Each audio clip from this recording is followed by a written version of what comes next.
Hello नमस्कार प्यारे विद्यार्थियों, एक बार पुनः स्वागत है आपका प्रव्या एकेडमी के इस डिजिटल मंच पर। कैसे हैं आप सब लोग? उम्मीद करता हूं कि आप सब लोग स्वस्थ होंगे और मस्त होंगे और धुआंधार पढ़ाई कर रहे होंगे। तो दोस्तों, जैसा कि आप सभी को पता है, हम इस समय पढ़ते हैं आप सबका फेवरेट सब्जेक्ट साइंस। और साइंस में हमारा चल रहा कक्षा 10 की विज्ञान का जो है केमिस्ट्री का 14 चैप्टर या लास्ट चैप्टर है, ठीक है ना। जैसा कि आपको पता है, केमिस्ट्री में पहले 5 चैप्टर थे, लेकिन इस बार 5वां चैप्टर जो है वो हटा दिया गया। तो हमारे पास सिर्फ और सिर्फ 4 चैप्टर बचे। 4 में से आज जो हमारा है वो लास्ट चैप्टर है और लास्ट चैप्टर का लास्ट वीडियो है। इसी के साथ ये हमारी केमिस्ट्री कंप्लीट यहाँ पर हो जाएगी। उसके बाद हम लोग बायो स्टार्ट करेंगे, ठीक है ना। तो दोस्तों, अगर आप नए हैं तो हमारे पहले के केमिस्ट्री के सारे वीडियो देख लेना, चैनल को सब्सक्राइब कर देना और बेल आइकन प्रेस कर देना ताकि आपको टाइम टाइम पर नोटिफिकेशन मिलते रहे। और दोस्तों, अपने सारे दोस्तों के साथ शेयर कर देना। चलिए आइए हमारे साथ हम स्टार्ट करते हैं। आज हमारा जो लास्ट टॉपिक है वो है साबुन और अपमार्जक। कौन सा है? साबुन और अपमार्जक। कार्बन एवं उसके यौगिक में हमारा जो लास्ट टॉपिक है वो है साबुन एवं अपमार्जक। साबुन एवं कौन सा? अपमार्जक।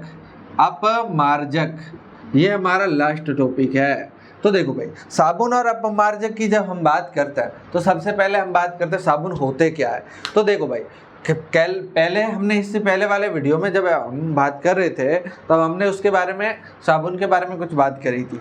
साबुन जो होता है वो लंबी श्रृंखला वाले, कैसी? लंबी श्रृंखला वाले कार्बोक्सिलिक अम्लों के, किसके? कार्बोक्सिलिक अम्लों के सोडियम या पोटेशियम लवण होते हैं। सोडियम या पोटेशियम लवण होते हैं। क्या भाई? लंबी श्रृंखला वाले कार्बोक्सिलिक अम्लों के कैसे? सोडियम या पोटेशियम लवण होते हैं। आई बात समझ? लवण होते हैं, ठीक है ना।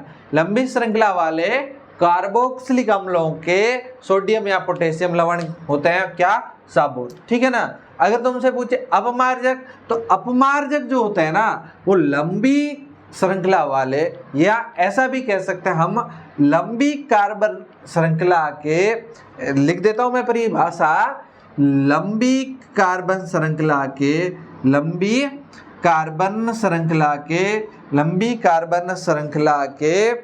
या लंबी श्रृंखला वाले कार्बनों के ये जो है कार्बनिक लवण, या ये ऐसे कह सकते हैं अमोनियम या सल्फोनिक लवण होते हैं, ठीक है ना। लंबी कार्बन श्रृंखला वाले अमोनियम या सल्फोनिक लवण होते हैं। सल्फोनिक लवण होते हैं। सिंपल बात की बात यह है कि आपके लंबी कार्बन श्रृंखला वाले अमोनियम या आपके क्या? सल्फोनिक लवण होते हैं। आई बात समझ है, ठीक है ना। ये जो है ना बेटा, एक बात ध्यान रखना, ये क्लोराइड या ब्रोमाइड आयनों के साथ बनता है। ये जो सल्फोनिक या अमोनियम लवण है ये आपके क्लोराइड या ब्रोमाइड आयनों के साथ बनते हैं। आई बात समझ है। कोई बात ये है कि लंबी कार्बन श्रृंखला वाले अमोनियम या सल्फोनिक लवण जो होते हैं वो क्या होते हैं? अपमार्जक होते हैं। और ये जो है ना, ये क्लोराइड या ब्रोमाइड आयनों के साथ बनते हैं, ठीक है ना। चलो अब अपन साबुन के बारे में कुछ बात करते हैं। देखो, साबुन जो है, साबुन के अंदर एक सिरा होता है। आपको पता है साबुन कार्बनिक श्रृंखला वाले जो अम्ल है, कार्बनिक अम्ल है, इनके सोडियम या पोटेशियम लवण होता है। तो अब देखो, इनकी संरचना जो है वो इस तरह से मान सकते हैं अपन।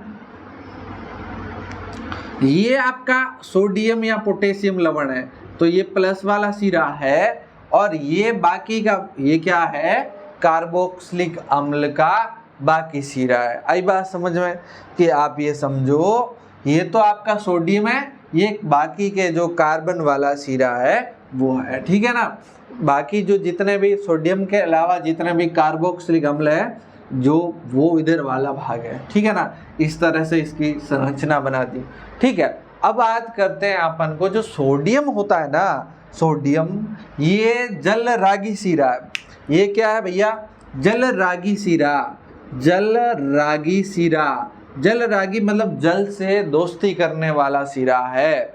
ये सिरा जो है वो जल रागी सिरा, जबकि ये वाला सिरा है, ये सिरा जल विरागी सिरा, मतलब जल के साथ इनकी दोस्ती नहीं होती, जल विरागी सिरा है। आई बात समझ में? एक सिरा जो है आपका जल रागी सिरा है, एक सिरा जो है वो जल विरागी सिरा, ठीक है ना। जो आपका ये प्लस वाला है ना, ये जल के साथ दोस्ती कर लेगा, लेकिन ये माइनस वाला है यानी कि कार्बोक्सिलिक अम्ल वाला सिरा जो है ये जल के साथ दोस्ती नहीं करेगा, ठीक है ना। अच्छा भाई, अब देखो ये क्या करते हैं बेटा, ये आपका मान लो कोई मैल है, आपको पता है जो मैल होता है, जो गंदगी होती है, मुख्यतः हमारे जैसे कपड़े पड़े होते हैं या हमारी बॉडी है, बॉडी पर जब गंदगी होती है वो ज़्यादातर वसा के फॉर्मेट में होती है। किसके फॉर्मेट में? वसा के। तेलीय होती है, और तेलीय जो होती है ना वो पानी के साथ अभिक्रिया, तेल पानी के साथ अभिक्रिया नहीं करता है, तेल और पानी आपस में कभी नहीं जुड़ते, इसलिए हम साबुन का यूज करते हैं। तो मान लो ये क्या है आपका, कोई तेलीय पदार्थ है, ये क्या है? कोई तेलीय पदार्थ है, तेल है, तेलीय पदार्थ, या इसको कह सकते हैं तेल है, ठीक है। तो इसके चारों ओर साबुन के ये सिरे जो है वो ऐसे संरचना बना देंगे।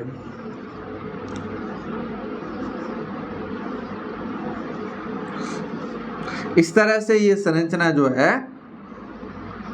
बना देंगे। आई बात समझे? सही से बनाएंगे आप लोग। इस तरह से ये संरचना बन जा रही है।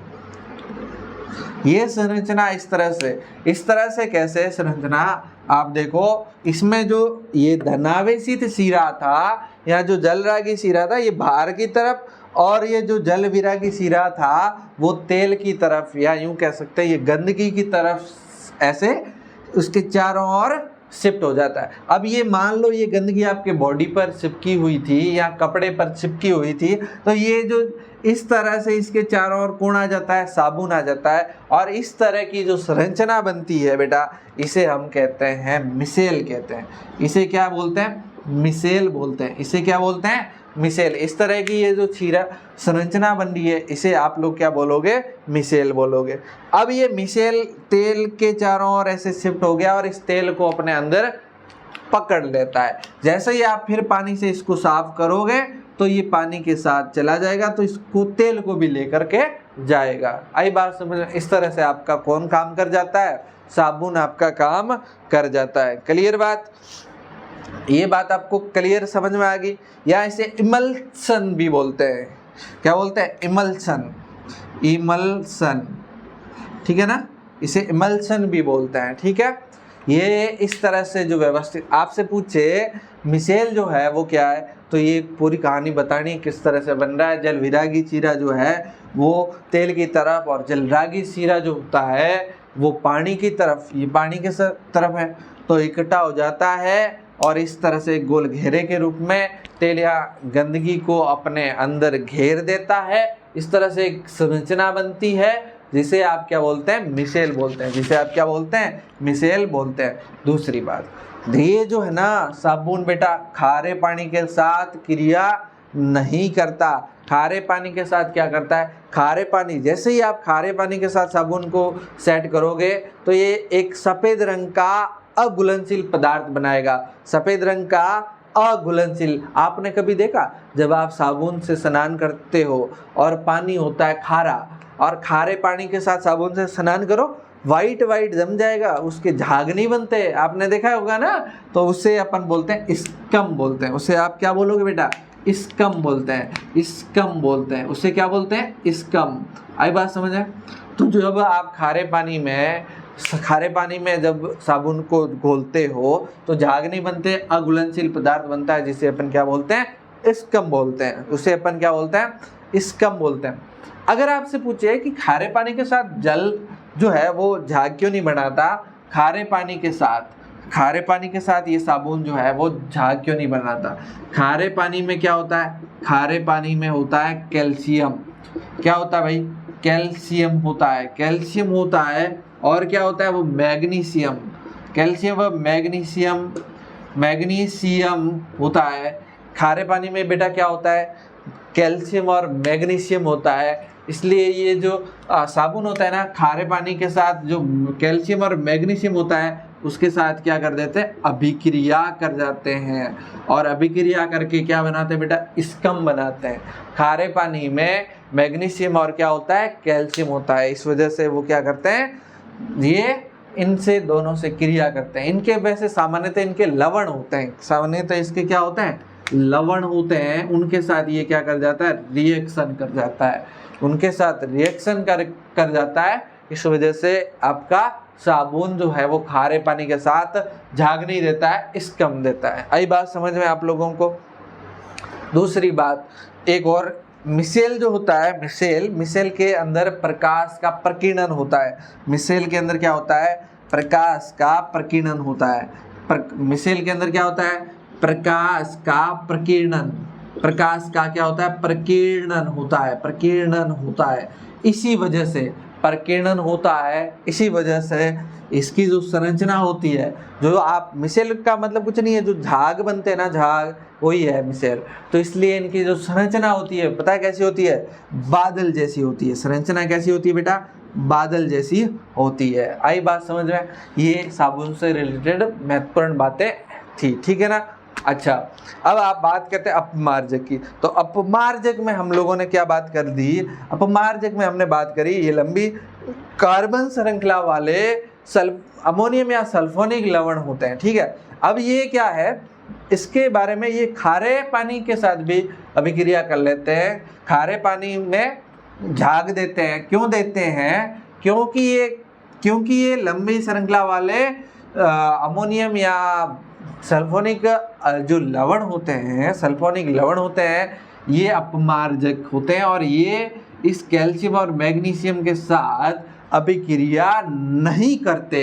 कैल्शियम और मैग्नीशियम के साथ अभिक्रिया नहीं करते, इसलिए ये बेटा खारे पानी में भी झाग देते हैं, खारे पानी में। इसलिए अगर आपके घर में मान लो खारा पानी है तो आप अपमार्जक से स्नान कर सकते हैं। अपमार्जक से आप लोग क्या कर सकते हैं, कपड़े धो सकते हैं या साफ सफाई का काम कर सकते हैं। अपमार्जक का उपयोग बेटा कहाँ पर होता है, देखो अपमार्जक का उपयोग आपका कहाँ पर होता है। जैसे बेटा आपने देखा होगा शैम्पू या जो कपड़े धोने के उत्पाद, सर्फ वगैरह आता है ना, धोने के उत्पाद में होता है। अब डिटर्जेंट कौन सा डिटर्जेंट के रूप में होता है। सिंपल कहानी कि शैम्पू जो होता है वो अपमार्जक होता है। इसलिए बेटा अगर आप शैम्पू से स्नान करते हो, शैम्पू से बाल धोते हो, तो जो है शैम्पू खारे पानी में भी झाग देगा और मीठे पानी में भी झाग देगा। अगर तुमसे मैं पूछूं, तुम्हारे को एक पानी दिया है, क्या तुम बिना पिए उसका पता लगा सकते हो कि वो खारा है कि मीठा है? आपके पास है क्या एक साबुन, पता लगा लोगे? लगा लेंगे बेटा। कैसे लगाएंगे कि खारे पानी के साथ साबुन को अगर अपन मिक्स करेंगे तो झाग नहीं देगा, और झाग नहीं देता है तो अपन मान लेंगे वो खारा पानी है। अगर मीठा पानी है तो झाग देगा। लेकिन अगर आपके पास शैम्पू हो और आप खारे पानी का पता लगा लोगे? नहीं लगा लोगे, क्योंकि शैम्पू जो है वो अपमार्जक होता है, और अपमार्जक जो होते हैं वो बेटा क्या करते हैं, मीठे और खारे दोनों टाइप के जल के साथ क्या करते हैं, झाग देते हैं। ठीक है ना, ये बातें आप लोगों को समझ में आई। इसी के साथ हमारा जो चैप्टर है कार्बन और उसके यौगिक ये खत्म हो जाता है, और उसके बाद इसी के साथ हमारा ये चैप्टर तो क्लियर होता ही होता है, उसके साथ ही हमारी केमिस्ट्री कक्षा 10 की क्लियर हो जाती है। इस केमिस्ट्री, पूरे केमिस्ट्री में किसी तरह के कोई डाउट हैं तो आप हमें पूछिए। उसके अलावा बेटा इस पूरी केमिस्ट्री के नोट्स जो है वो आप लोगों को प्रव्या एकेडमी के ऐप पर मिल जाएंगे। अगर किसी को चाहिए तो आप हमें, हमारे जो नंबर है जो डिस्क्रिप्शन में भी दिए होंगे प्रव्या एकेडमी के, उस नंबर पे मैसेज करिए या कॉल करिए, हम लोग आपकी हर हेल्प करेंगे। कक्षा 10 या 9th या 8th से संबंधित कोई भी इंफॉर्मेशन आपको चाहिए, नोट्स हो, वीडियो हो या हमारी क्लास से रिलेटेड कोई इंक्वायरी चाहिए तो हमारे कॉल पर कॉल कर सकते हैं या मैसेज कर सकते हैं, ठीक है ना। इसी के साथ दोस्तों चैनल को अपने सारे दोस्तों के साथ एक बार शेयर करें। हम लोग आपके लिए इतनी जो है शिद्दत के साथ मेहनत करते हैं तो उसका कुछ न कुछ परिणाम आप भी दें ताकि हमें एक ऊर्जा मिले और हम एक नई ऊर्जा के साथ आपको बहुत बेहतरीन तरीके से पढ़ा सकें, ठीक है ना। चलिए दोस्तों मिलते हैं फिर नए वीडियो के साथ। ये चैप्टर हमारा क्लियर हो गया, उसके बाद आपकी जो रक्षाबंधन भी आ रही है तो आप अच्छे से उसको भी एंजॉय करिए और उसके बाद वापस हमारी क्लासेज जो होगी वो बायोलॉजी की स्टार्ट होगी। और कई लड़कों की डिमांड आ रही थी कि सर फिजिक्स की स्टार्ट करें, तो आप कमेंट करके ज़रूर बताइए कि नेक्स्ट क्लास जो है आपकी बायोलॉजी की लेनी है या फिर फिजिक्स की लेनी है, तो उसके हिसाब से हम डिसाइड कर लेंगे, ठीक है ना। तो मिलते हैं एक नए वीडियो में, तब तक के लिए बाय बाय, टेक केयर, ख्याल रखिए, मस्त पढ़ाई करिए और खुश रहिए, मस्त रहिए। Thank you very much.